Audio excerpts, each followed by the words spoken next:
జయవాసవి. నా పేరు మద్దుల రేవతి బలరాం. నేను రిటైర్డ్ గవర్నమెంట్ హెచ్ఎంని. మా ఊరు ఎన్టీఆర్ జిల్లా ఖమ్మంపాడు ఏకొండూరు మండలం ఉంది. ఈ దేవాలయాన్ని 2010లో మేము నిర్మించదలిచాము. అనివార్య కారణాల వల్ల 2 సంవత్సరాలకు ఆగిపోయింది. తర్వాత 12 సంవత్సరముల తర్వాత 60 రోజుల్లో సర్వాంగ సుందరంగా అమ్మవారిని మేము ప్రతిష్ఠ చేసుకోగలిగాము. రేపు జనవరి 23వ తారీఖున వార్షికోత్సవం ఉంది.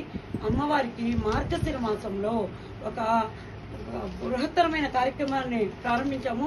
కోటి మణిదీప వర్ణన పారాయణ కార్యక్రమాన్ని ప్రారంభించాము. ఇది ప్రపంచవ్యాప్తంగా కూడా దీన్ని అమ్మవారి యొక్క మహిమను తెలియజేయాలనే కోరికతో మేము ఈ కోటి పారాయణ పెట్టుకున్నాము.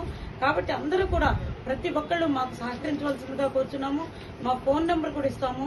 వచ్చి ఇక్కడ కోటి పారాయణ చేయాలి. అది కూడా మా సంకల్పం ఏంటంటే ఇళ్ల దగ్గర చేయడం కాదు, దేవాలయంలోనే మనం చేయాలనే ఒక దృఢ సంకల్పం పెట్టుకున్నాము. అందరూ కూడా దీనికి సహకరించవలసిందిగా కోరుతున్నాము. జై వాసు.